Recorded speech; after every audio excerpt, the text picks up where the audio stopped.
নাহমাদু নুসাল্লি আলা রাসূলিল কারীম আম্মা বাদ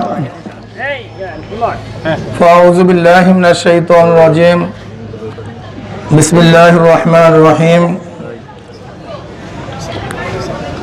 আসলে আজকে আমরা খুবই দুঃখিত, ব্যথিত, মর্মাহত যে আমাদের সাথী বুলবুল আজকে আমাদের থেকে বিদায় হয়ে চলে গেছেন।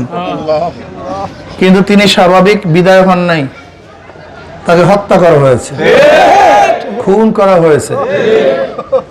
চিহ্নিত সন্ত্রাসীরা তাকে খুন করেছে। এরা বারবার মানুষকে খুন করেছে, অপরাধ করেছে, বহুত অন্যায়ের সাথে তারা জড়িত। এই সন্ত্রাসীদের বিরুদ্ধে বারবার মামলা হয়েছে, কিন্তু প্রশাসন যথাযথ ব্যবস্থা গ্রহণ করতে পারেনি। আমি মনে করি আজকে আমার ভাই যে হত্যা হয়েছে, এই হত্যার পিছনে প্রশাসনের সবচেয়ে বড় দুর্বলতা। কারণ প্রশাসন যদি সচেতন থাকতো, আগের থেকে অপরাধীদের বিচার করত, তাহলে অপরাধ সংঘটিত হতো না। আল্লাহ পাক কালামে পাকের মধ্যে ফরমান অফিল কিসাসে হায়াতুন ইয়া উলিল আলবাব। কিসাসের মধ্যে তোমার হায়াত, কিসাসের মধ্যে তোমাদের জীবন। এর কারণটা কি আপনি চিন্তা করতে পারছেন? বাংলাদেশে যেই পরিমাণের মানুষ খুন হয়, যদি খুনিদের বিচার হতো তার 100 ভাগের 1 ভাগও খুন হতো না। তার মানেটা কি? খুনিদের বিচার না হওয়ার কারণেই খুন হয়, অপরাধীর বিচার না হওয়ার কারণে অপরাধ বাড়তে থাকে। দুর্নীতিবাজদেরকে বিচার না করার কারণে গোটা সমাজ দুর্নীতিগ্রস্ত হয়ে গেছে। রন্ধ্রে রন্ধ্রে দুর্নীতি। আপনি দেখেছেন আজকে পত্রিকায় এক পুলিশ কনস্টেবল নয়, সে একজন এসআই, বিশাল এক ইয়াবার চালান সহ ধরা পড়েছে। আপনি চিন্তা করতে পারছেন আজকে? আচ্ছা বলেন তো, এই যে নারায়ণগঞ্জে 7 মার্ডার কারা করেছে? র‍্যাব। এই যে 7 মার্ডার র‍্যাব করেছে, আজও বিচার হয়নি, আজও তাদেরকে বিচার করা হয় নাই। যদি প্রশাসন দুর্নীতির সাথে সম্পৃক্ত থাকে, তাহলে দুর্নীতি বন্ধ করবে কে? সরিষার মধ্যে যদি ভূত থাকে, সেই সরিষা দিয়ে কি ভূত ছাড়ানো সম্ভব? আজকে এত দুর্নীতি কেন, অপরাধ কেন? আপনার গতকালকে বা তার আগের দিন ঊর্ধ্বতন এক পুলিশ অফিসারের বক্তব্য শুনেছেন। সে আক্ষেপের সাথে বলতেছে, আমরা এত রিস্ক নিয়ে একজন আসামিকে অ্যারেস্ট করি, এত রিস্ক নিয়ে জীবনের মায়া ত্যাগ করে, কিন্তু বারবার যারা অপরাধ করেছে 100 মামলার আসামি, সে দেখা যায় কয়েকদিন পরে আবার সারা পেয়ে যায়। গতকালকে এক বিশাল বড় অফিসার সে আক্ষেপের সাথে কথা বলতেছে। আজকে অপরাধীদের অবস্থা এরকম কেন? রন্ধ্রে রন্ধ্রে অপরাধ, এমন কোন জায়গা নাই যেখানে অপরাধ নেই। আমি মনে করি আজকে প্রশাসনের দুর্বলতার কারণেই আমার বুলবুল জীবন হারিয়েছে। কাজে প্রশাসনকে ঢেলে সাজাতে হবে। প্রশাসনকে আরেকটা কথা বলতে চাই,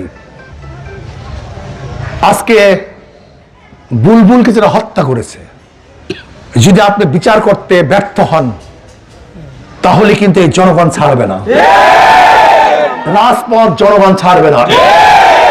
ইতিমধ্যে আপনারা দেখেছেন বুলবুলের জন্য এই জনগণ কি করতে পেরেছে, কি করেছে। এটা মাত্র 1 নাম্বার সিগন্যাল, সামনে ভয়ানক সিগন্যাল আছে। আমি বিএনপি সরকারকে বলবো, আপনি ব্যর্থ হয়েছেন। এই কয় মাস রাষ্ট্র পরিচালনায় আপনি ভালো কিছু দেখাতে পারেন নাই, আপনি ব্যর্থ হয়েছেন। আপনার এই কয় মাসের আমলে বহুত নারী ধর্ষিতা হয়েছে। আপনার এই কয় মাসের শাসন ব্যবস্থায় গ্যাসের দাম বারবার বৃদ্ধি পেয়েছে, বিদ্যুতের দাম বারবার বৃদ্ধি হয়েছে। শুধু বৃদ্ধি নয়, ব্যবহার করেছেন এত ইউনিট, বিল দিয়েছেন তার চেয়ে অনেক বেশি। আপনার এই কয় মাসের শাসন ব্যবস্থায় তৈলের দাম বারবার বৃদ্ধি পেয়েছে।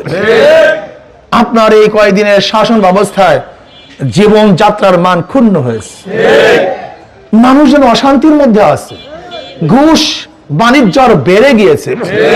আমি প্রশাসনকে বলবো, সরকারকে বলবো, সতর্ক হন, সতর্ক হন। আজকে গ্যাসের অভাবে হাজার ইন্ডাস্ট্রি বন্ধের পথে, বিদ্যুতের অভাবে হাজার ইন্ডাস্ট্রি বন্ধ হয়ে গেছে। ইন্ডাস্ট্রি যদি বন্ধ হয়ে যায় অবস্থাটা কি হবে আপনি চিন্তাও করতে পারবেন না।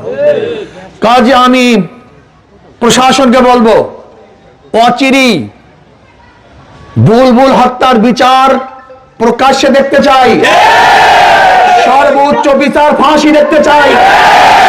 যদি আইনের ফাঁক দিয়ে বুলবুল হত্যার আসামিদেরকে আপনি তাদেরকে বের করার, তাদেরকে ছেড়ে দেওয়ার, তাদেরকে শাস্তি মুক্ত করার কোন ষড়যন্ত্র করেন, তাহলে বাংলাদেশের জনগণ ঐক্যবদ্ধ হয়ে আপনার আল্লাহ আমাদের সবাইকে সৎ পথে, হকের পথে, ন্যায়ের পথে, অন্যায়ের বিরুদ্ধে আজীবন লড়াই করার তৌফিক দান করেন। এবং আমি ওসি সাহেবকে বলেছি, এসি সাহেবকে ধন্যবাদ দিয়েছি, খাস করে বন্দর থানার ওসি সাহেবকে আমি ধন্যবাদ জ্ঞাপন করছি। তিনি স্বল্প টাইমের মধ্যে আসামিদেরকে অ্যারেস্ট করতে সক্ষম হয়েছেন। ওসি সাহেবকে আমি ধন্যবাদ জ্ঞাপন করছি, তিনি তার দায়িত্ব পালন করতেছেন। আমি আরো ধন্যবাদ জ্ঞাপন করব যদি অচিরেই আপনি চার্জশিট প্রদান করেন, যারা দোষী তাদের বিরুদ্ধে আপনি থাকতে থাকতে চার্জশিট প্রদান করবেন। কোন অবস্থাতেই যেন যে ব্যক্তি দোষী না তাকে আসামি করা যাবে না, এবং যারা দোষী তাদেরকে কোনো অবস্থাতেই চার্জশিট থেকে বাদ দেওয়া যাবে না। আল্লাহ আমাকে আমাদের সবাইকে অন্যায়ের বিরুদ্ধে ন্যায়ের পক্ষে থাকার তৌফিক দান করেন। আল্লাহুম্মা আমিন। আল্লাহ বুলবুলের জিন্দেগীর সমস্ত গুনাহ খাতা মাফ করে দেন। আল্লাহ গ্রস্থানের মধ্যে যত মুমিন মুত্তাকিনরা কবরে শুয়ে সবার কবরে আযাবকে মাফ করে দেন। আমাদের শায়েখ মুর্শিদের কবরকে জান্নাতের বাগিচা বানায় দাও। মা দাদা সহ तमाम দুনিয়ার মাশায়েখদের মাকবুল জান্নাতের মধ্যে বুলন্দ করে দাও।